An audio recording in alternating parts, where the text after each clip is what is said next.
शेतकऱ्यांसाठी आजचा हवामान अंदाज, पीक विमा, पीएम किसान, नमो शेतकरी तसेच शेती विश्वातील आजच्या ताज्या घडामोडी पाहण्यासाठी व्हिडिओ शेवटपर्यंत जरूर पहा। वप कायद्याला सरसकट स्थगितीला नकार, सुप्रीम कोर्टाच्या अंतरिम आदेशात 3 वादग्रस्त तरतुदींना स्थगिती, दुर्मिळ प्रकरणांमध्ये हस्तक्षेप केला जातो।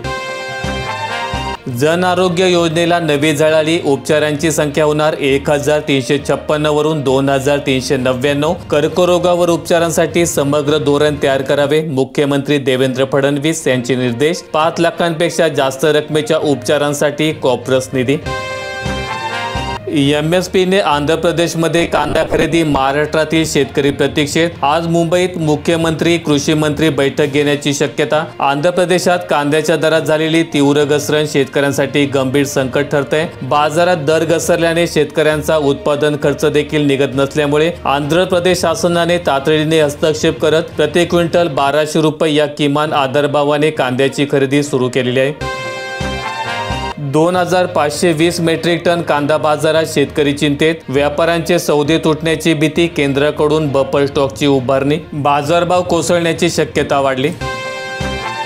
सर्वोच्च न्यायालयाच्या एसआयटीची वनताराला क्लीन चिट, चौकशी अहवाल स्वीकारला। सर्व याचिका फेटाळल्या, वादावर पडदा, याच विषयावर पुन्हा याचिका करण्यास मनाई।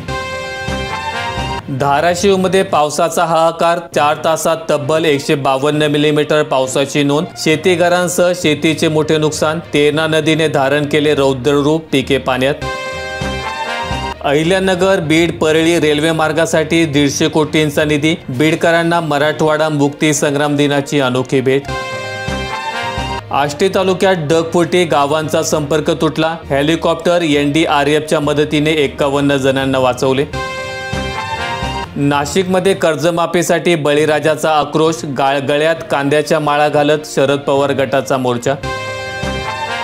बाजार समित्यांच्या सभापती आणि उपसभापतींच्या मानधनात वाढ, पणन संचालक विकास रसाळ यांच्याकडून परिपत्रक जारी। दैनिक भत्ता आणि बैठक भत्ता दरही वाढवल्यामुळे दिलासा।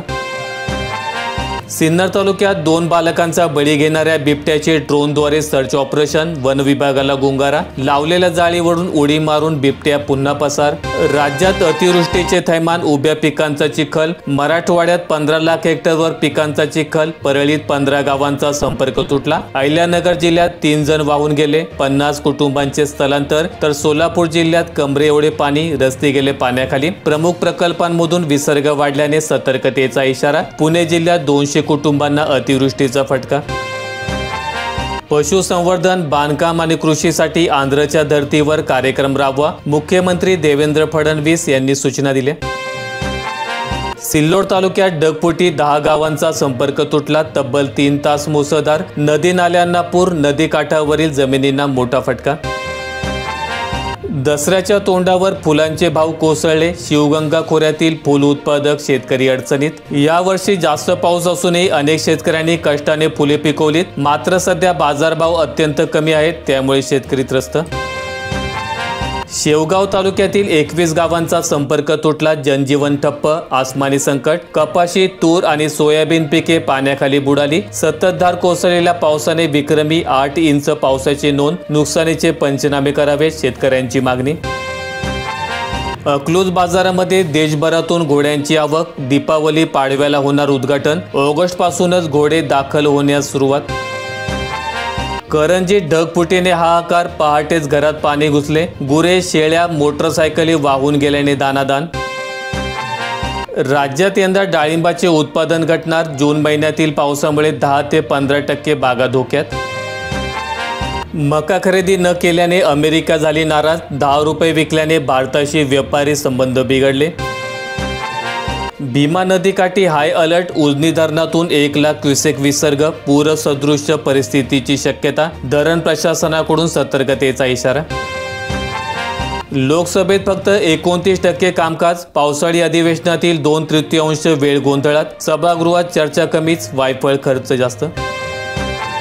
मुंबईनंतर आता नागपुरात फिल्म सिटी, रामटेक येथील 60 एकर जमीन हस्तांतरित करणार मंत्री आशिष शेलार यांची माहिती। विदर्भात रोजगाराच्या संधी निर्माण होणार। शेतकऱ्यांची FPOंना मिळते मोठी पसंती, 50 लाखांवर शेतकऱ्यांनी घेतला सहभाग। गेल्या 5 वर्षात 50 लाखांहून अधिक शेतकऱ्यांनी 10,000हून अधिक FPOंमध्ये भाग घेतलेला आहे। वर्धा जिल्ह्यात रमाईच्या 561 घरकुलांना पालकमंत्र्यांनी दिली मंजुरी, बांधकामासाठी प्रत्येकी 1.32 लाख रुपये।